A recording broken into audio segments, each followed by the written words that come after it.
Bien le bonjour à toi ainsi qu'à toute ta famille. Ouais, c'est important aussi. Dans cette petite vidéo, laisse-moi te montrer la voix de Shibuya Hell d'Ivoire. T'en as eu, toi, des poissons rouges étant gosse? J'ai toujours trouvé ça horrible de séquestrer ces bestioles dans un aquarium à la con et de les laisser tourner en rond. Confinés jusqu'à l'os. Enfin, jusqu'à l'arête.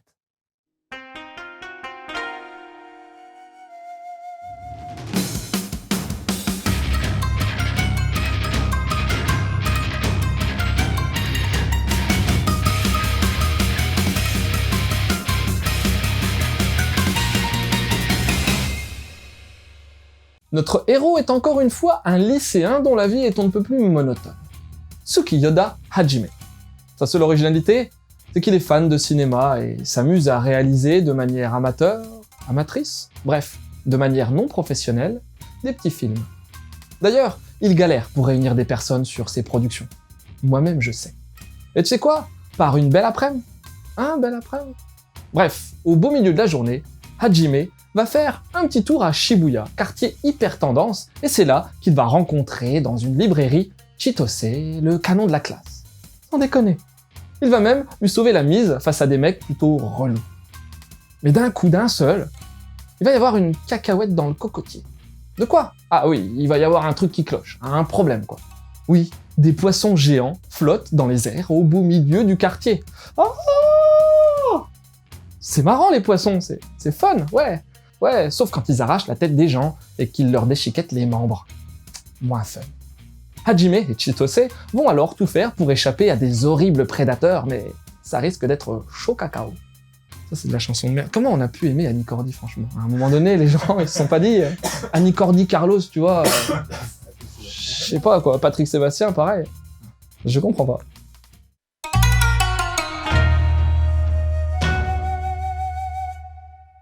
Shibuya Hell dispose d'un dessin que j'ai pas trouvé exceptionnel. Bon, les décors sont sympas, hein, notamment tous les environnements de Shibuya, les ambiances font le taf aussi avec ce qu'il faut de sanguinolent et d'obscur. Les poissons aussi sont bien représentés avec de la variété et de la précision. Bah, c'est pas si pourri que ça au final alors, hein. Non, c'est pas pourri, mais il y a un truc qui m'a vraiment pas plu, ce sont les personnages. Ouais, je les ai trouvés très inégaux et franchement, dès qu'il y a un angle de vue un peu spécifique, genre 3/4 plongée ou contre-plongée, j'ai vraiment trouvé que la position des yeux et de la bouche merdouillait. C'est pas hyper laid, mais ça, combiné à un trait sans réel charisme, ça me fait me répéter, j'ai pas trouvé le dessin exceptionnel. Le Nemu, lui, est bien dynamique. On est sur un survival où l'action sera frénétique, alors des coupes en diagonale, tu vas en bouffer un paquet, mon pote. Maintenant, ça reste maîtrisé, fluide, et comme il y a pas mal de diversité dans les valeurs de plan, ça rattrape bien le reste. D'autant plus que l'impression d'oppression est elle aussi bien retranscrite. Stylé, hein, le impression d'oppression. Ce Shibuya Hell sort chez Pika. L'illustration de la jaquette est identique à celle d'origine, mais la lecture du titre vertical est passée à l'horizontale. Pas de page couleur? Enfin si, une, mais solo le sommaire, alors ça me fait une belle jambe. Et puis en fin de volume, t'auras quelques planches bonus présentant certains persos de manière fun et décalée. On peut aussi noter la présence d'un bandeau pub mettant en avant le nom d'Oku Hiroya, le papa de Gantz, en tant que personne ayant apprécié ce titre. Bah tu sais quoi, c'est tout con mais ça marche, hein. Et ça, je t'en dirai plus dans la partie suivante.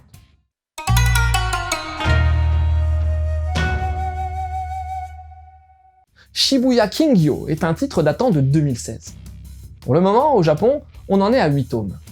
Niveau prépu, ce manga est édité dans le Gangan Joken, le mag shonen de Square Enix, et son auteur est le fameux Aoi Hiroumi. Non, je déconne, j'ai absolument rien trouvé le concernant. C'est dommage d'ailleurs de pas avoir plus d'infos sur les mangaka qui émergent, hein. Bon, pour les killers, on a toujours plein de données, mais sur les rookies, à ce propos, j'en profite pour lancer un petit appel. Amis éditeurs français, vous serait-il possible de glisser dans vos mangas quelques infos sur les mangaka, s'il vous plaît? Au moins sur les volumes 1. Infiniment merci. Bref, revenons à nos moutons, enfin, à nos poissons. Oui, niveau promo, on a mis le nom d'Oku Hiroya, et franchement, c'est pas bête du tout. Tu vois, moi, j'aime bien le taf d'Oku, dans une certaine mesure. Le fait de voir son nom titille un pic au poil ma curiosité. Tiens, Oku, kiff? Je vais feuilleter. Sans deck, ça marche mieux sur moi que, par exemple, un survival à la Gantz. Tout ça pour te dire quoi? Ben, j'ai plutôt bien apprécié ce Shibuya Hell, malgré le fait que je suis absolument pas un fanat de survival horror. Et pourtant, putain, qu'est-ce que ça fait cliché. Le héros timide avec une vie banale, la nana canon avec qui il va faire équipe, l'attaque du monstre sortie de mon cul. C'est une expression, hein. C'est juste pour dire que c'est what the fuck à donf.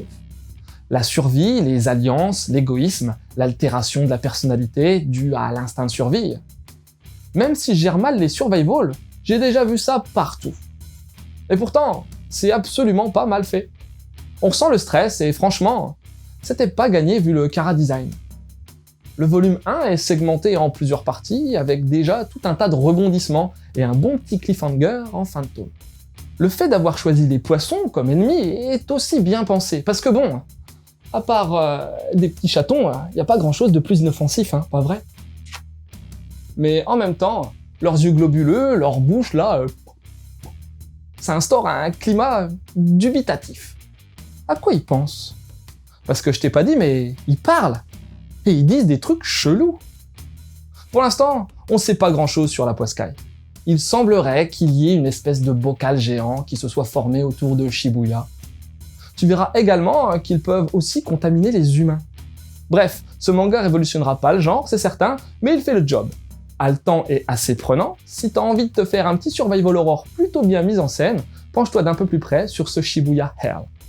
Perso, j'ai pas 30 000 références de survival. Au tout début de Mangado, on a chroniqué un autre survival pas mal what the fuck aussi, en la personne de Dolly Kill Kill. Et pour plus d'infos, il y a Mangado. Ça te permettra aussi de voir l'évolution de l'émission tant qu'à faire. Ensuite, le lien avec le cinéma, combiné à la vision horrifique d'un lieu soumis à un carnage, ça m'a rappelé le sympathique Gigante. Et je dis pas sympathique juste parce que la nana a des gros lolos, hein. Tu veux plus d'infos? Il y a Mangado. Et puis cette année est sorti Girls Last Tour. Un titre traitant aussi de la survie dans un monde ravagé, le côté gore en moins. Et pour de plus amples informations, il y a Mangado. Casse-toi la mouche. Voilà, c'était Loud et la mouche. J'espère que cette petite chronique t'aura donné envie de lire Shibuya Hell. Je te laisse et continue de suivre la voie du manga.